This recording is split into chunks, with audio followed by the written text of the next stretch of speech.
Welcome to Digital Marketing This Week. It is July 12th, 2014. Hope everyone is enjoying their weekend, assuming that you're listening to this live. And if not, I hope that you had a great week and that you're joining us weekly for the show. Okay, let's go ahead and get underway officially. Of course, this is brought to you by SeriouslySimpleMarketing.com. It is our kind of training portal where we're putting all sorts of fun information about conversions, analytics, SEO, general marketing tips, website design, anything that we can do to help you to build your online business. My name, of course, is Chris Mercer. I'm a content developer specifically for Seriously Simple Marketing, an optimization expert. That's kind of the day job. That's what we do. We spend our time mostly with high-end clientele who are doing private coaching and consultation to help them improve their sales funnels. It's a lot of split testing, analytics setup, funnel design, offers, testing, all sorts of fun stuff there. Of course, I'm the host of Digital Marketing This Week, and feel free to call me Mercer. I always go by Mercer because it's like another Chris in the room pretty much all the time, and it's a really quick and easy way to know who you're talking about when you just scream out, "Hey, Mercer," and I'll turn around for you. Okay, let's go ahead and dive into the show itself. Of course, there's two parts, the trends, tips, and tools, where we can kind of help you get caught up in some of the latest things, or at least give you some tips that you can use to start building your online business. There will be links, and you'll see those at the bottom of the slides. On occasion, there will be affiliate links. Just want to have full disclosure out there for those. Those mostly will be in the replays. So when you go to the replay page, you'll see other resources, and that's where those affiliate links will be. And that's just regarding other tools that we've mentioned during the show. Otherwise, we'll have blog post links as well to the sources. And of course, if you have a replay, it's because you're a Digital Marketing This Week insider. Now, if you're not an insider already, basically the big difference is insiders get access to the Q&A portion of the show. So that means they can ask questions, they can actually get replays back to those recordings, they can get live answers if they are joining us live each week. And again, if they can't join us live, you can still have an ability to ask questions so that you can listen to the show a little bit later on and get answers to the questions that you had. And if you need to be an insider, if you need to join, just go ahead and visit us at SeriouslySimpleMarketing.com. You will see an opt-in form there where you can join us. If you do have a question, and again, you are an insider, all you need to do is to go to SSM Tips /question, and you will see a form looks like this. Enter your name if you'd like to, and then your question. Most people just put the questions in, I think, because it's really fast that way. So feel free to just put a question in. Try to be as detailed as you can. A lot of times the questions are pretty general, and I know we've already got some today that came through, and they're still pretty general, but that's okay. We'll do what we can. But the more specific that you are to your exact situation, the better we can target the answer. Let's go ahead and start. We're going to start with an article that we found on Powered by Search. You can see the URL again is at the bottom now. Now this one was actually about a tool that we thought was pretty cool, so we would inform you about it. It actually recently came up with an update about a month or so ago, so it was a big update and everyone's starting to use it. It is for SEO, so for those of you who are wondering, how do I improve my search results, or how can I rank better on page one, all that sort of stuff. That's where this will help you. It's a tool that you can use to help you. It's an extension that is for Chrome and for Firefox. So if you're using Chrome or Firefox, just Google Mozbar and then Chrome, or Mozbar and Firefox, and it'll lead you to it. But basically, the way that this goes, this article, again, was on Powered by Search, and it was an ultimate guide to how to use Mozbar. So if you have more details after we talk about it here, you can definitely go and visit that link. But essentially what this does is, as you can see on the here on the screen, is it'll show you a summary of what is going on with a particular URL from an SEO perspective. It kind of gives you all these little details about what's going on. Now, why is this important? Well, this is important because the more that you can break down what's happening on pages that are ranking well, the more that you can model that, right? So this helps you to learn what other people are doing that's working and then apply it to your own site. And we'll get into that in a little bit later because I want to show you how to use this live because it's kind of a fun tool. And you can see that area right up there. Now, the other thing this will do is in search results, when you go to Google and you do search, and again, I'll show you this live in just a minute, but it'll actually show you where the pages are in terms of their page authority, they call it, the PA, the page authority, and then the domain authority. So you'll see how many links are actually linking to the page or linking to the domain, and give you a chance to sort of, again, analyze where they're getting their links from, because if they're getting links from certain places that maybe you can get links from, that's how you can start building backlinks. And of course, we'll show you the link analysis part as well. And that's pretty cool because you can actually see, it'll tell you, okay, here's what their meta description is. Here's what their, you look at H2. And we talk about this a lot in SEO in general. You want to make sure you're using H1 tags, H2 tags, effective use of if the word is italicized or bold.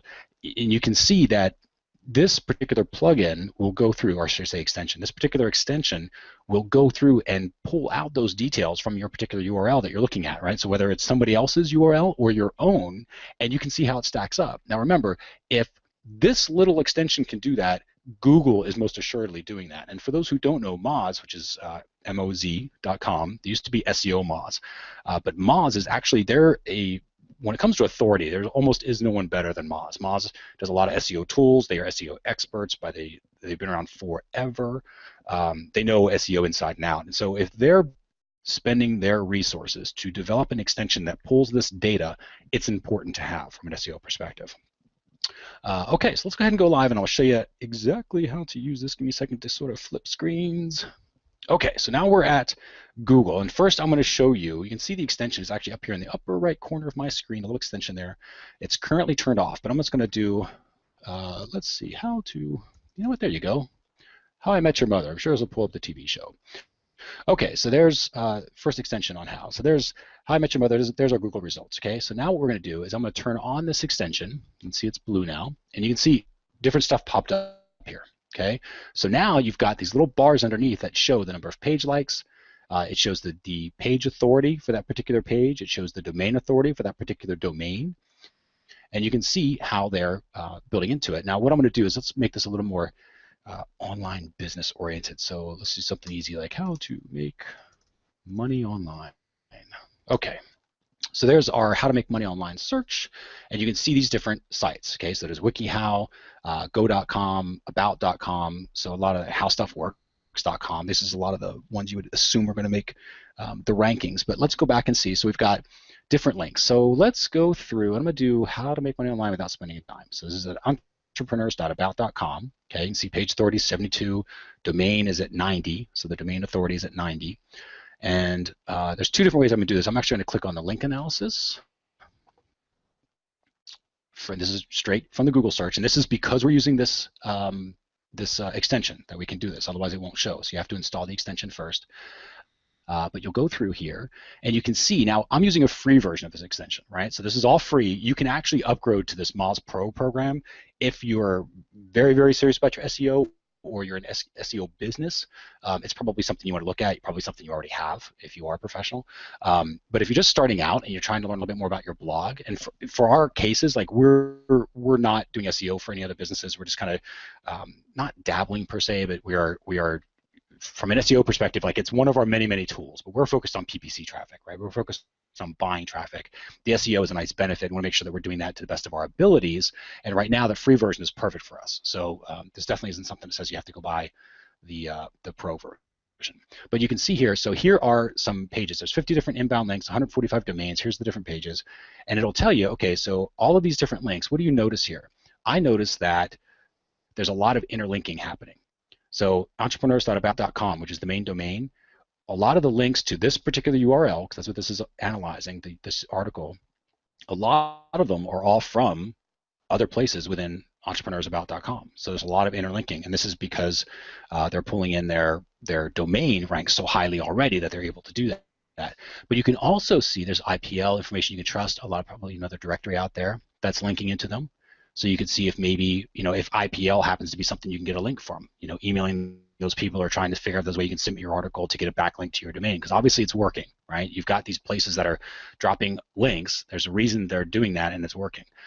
Just Discovered tab here. Let's see, these are some new ones that are coming out. Again, they're all sort of interlinks. Top pages being linked. So again, a lot, in this case, it's all about they already have a really powerful domain, so there are interlinking within that. Let's pull another one and see if that same thing is happening. This time I'm just actually going to click on the link, and you should see the extension pop up. So now we're actually on the URL, okay, that we're trying to figure out, okay, how are they doing their thing? And so what we're going to do is I'm going to go right to here, this page analysis. And again, this is that same Moz extension. And now, so I've got the URL, and let's see here, I'm just going to bring this down a little bit. You can see all the details. So there's a meta description, how to make money. So there's make money on the internet. Meta keywords are in there.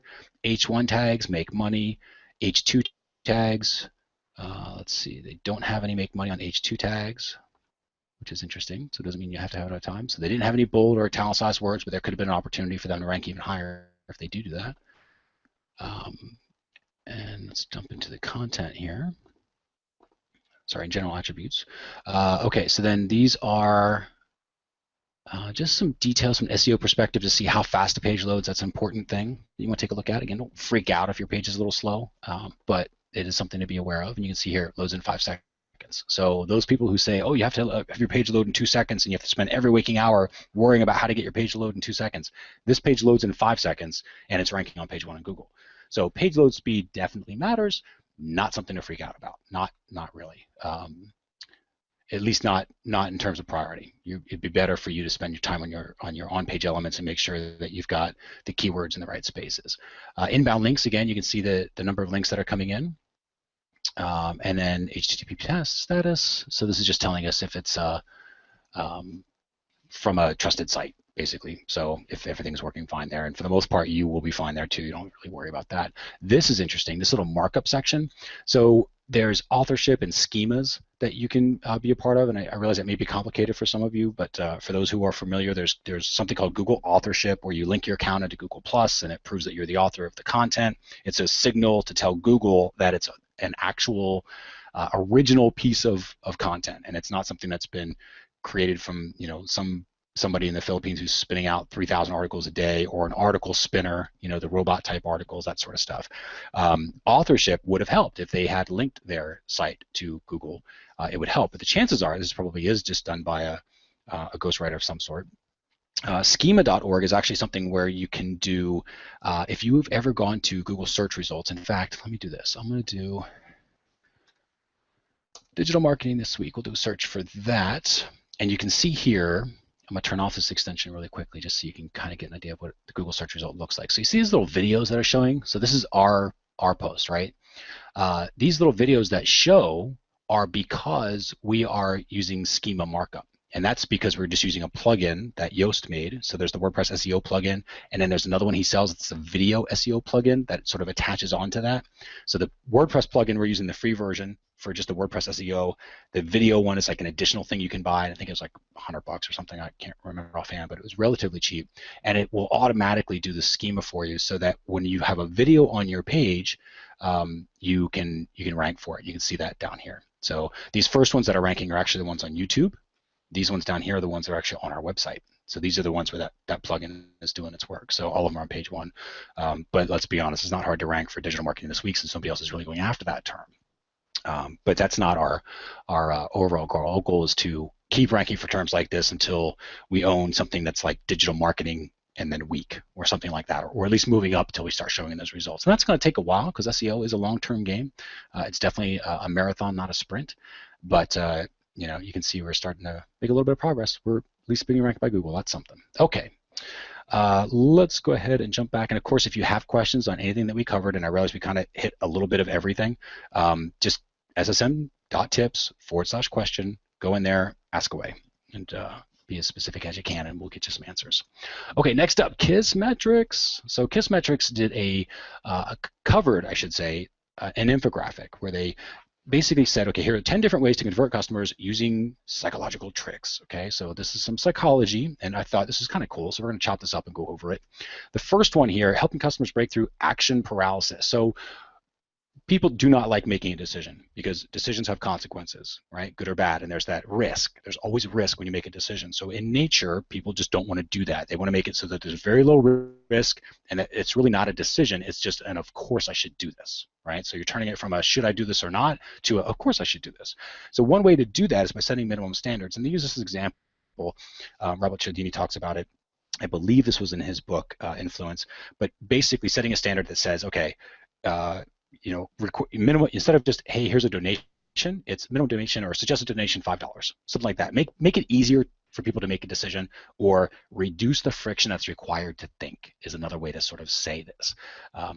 So if you are doing, pricing, for example, you'll see decoy pricing work quite a bit, which is where if you ever see a pricing table that's got 3 different options, and there might be like, here's the digital version for $100.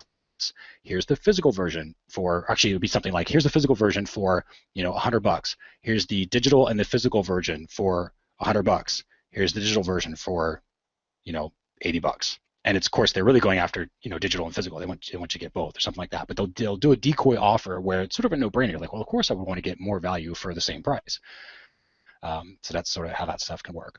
The second option or second tip they had here was embracing the power of labels. Now this is kind of subtle, but this would be like in copywriting, right? So in this example, they were talking about people that were considered politically active, or actually if you called them politically active, they were actually more likely to vote because they wanted to stay congruent with the label that they were assigned, right? So it wasn't that they necessarily said, oh, I am politically active. They were randomly giving a label that said, oh, you're politically active. As a politically active individual, wouldn't you want to vote?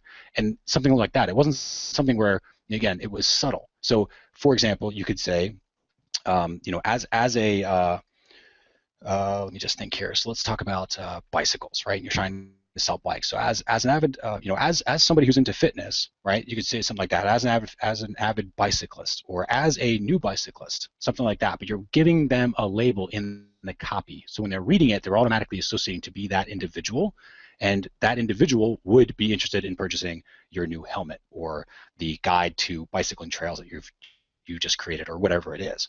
So that's kind of how you can use labels. I'm gonna go a little bit faster because we do try to keep this first part to about 20 minutes, and we're going a little long, so I apologize, but trying to get as much value as I can. And the other thing here is the third thing, understanding 3 different types of buyers. Are basically the people who will not spend any money on anything, the people who will spend everything on everything, and then the rest of us. So it's just keeping in mind that there are those 3 types of individuals and seeing if your offer happens to cater to one or the other of the groups. Next is highlighting strengths but many shortcomings. This is basically you say, hey, you know what, we're not perfect, we messed up too. Like here's how we failed, right? So we've done that before. We go through our Facebook campaign and we said, hey, here's how we spent $6 per like, versus now we're spending, pennies per like, and how we got there. So we messed up. It shows that you're human, shows that you're fallible. People start to associate you a little better that way. Using urgency a smart way. Now this was interesting because they didn't just say, put a countdown timer on your page or anything like that, though those obviously work. In most cases anyway, they work.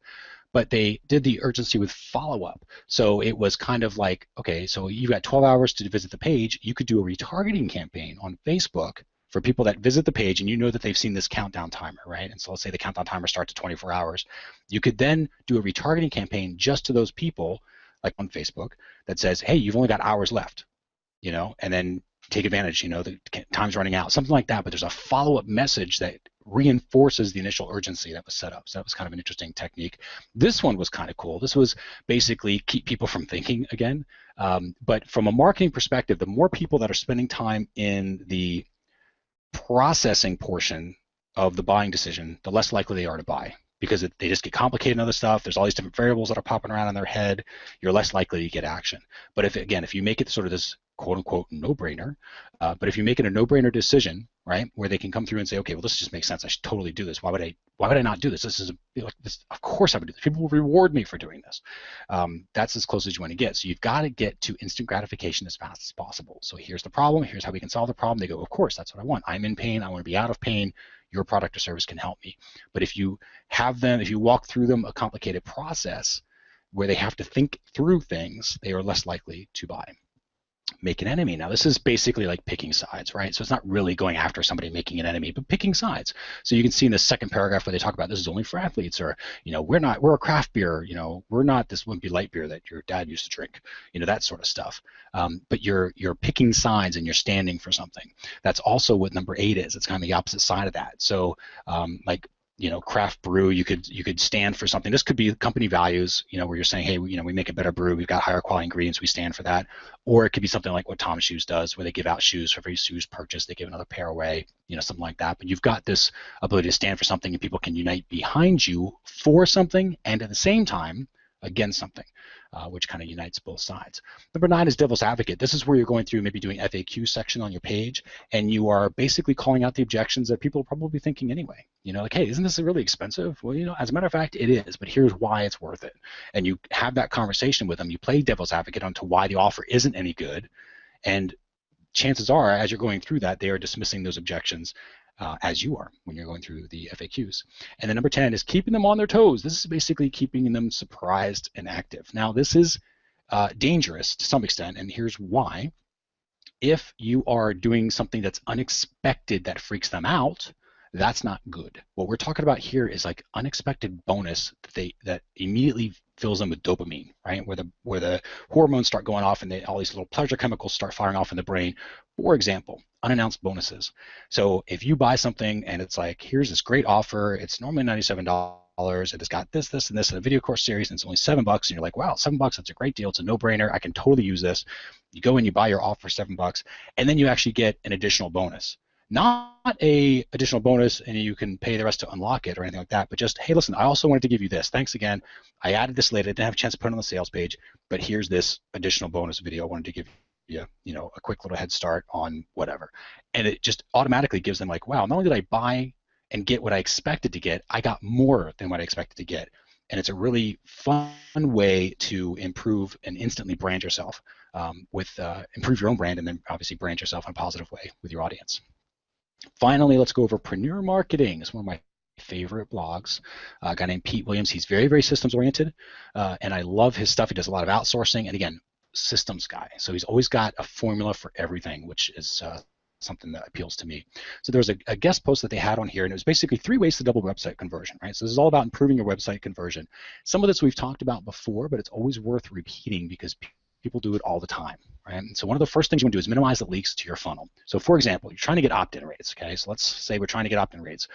Instead of having all of these different pages, and I see people do this a lot, where they will just kind of copy their blog template, and not necessarily where it's a sidebar and the blog post is really the main portion of the page, but if you're really trying to build a squeeze page or an opt-in page, that's all it should do. So in this case, you can see this page here, there's all these different things, and there's a little acquire now button, right? So you've got miscellaneous links that sort of fire off to other areas that aren't related. There's the navigation bar, which you can pretty much go anywhere and anywhere.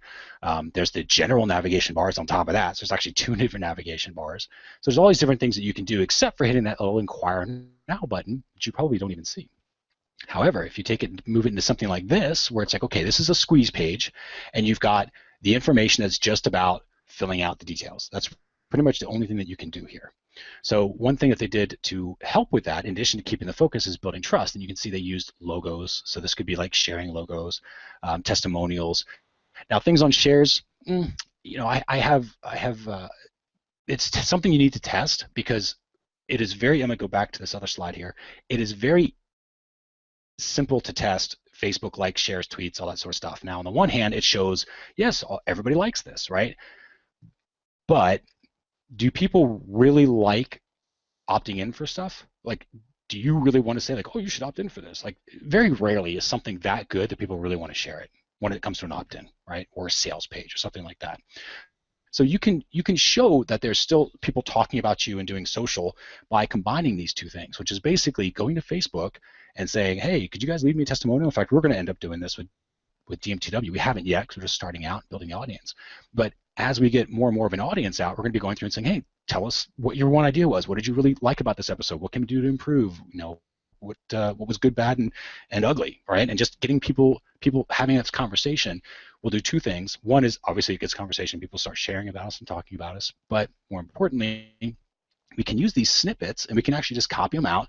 And then we've got our Facebook testimonials, and they actually are from Facebook. So it looks like a testimonial from Facebook. That's kind of what it is. Like, we're going to ask people and obviously let them know ahead of time what we're doing.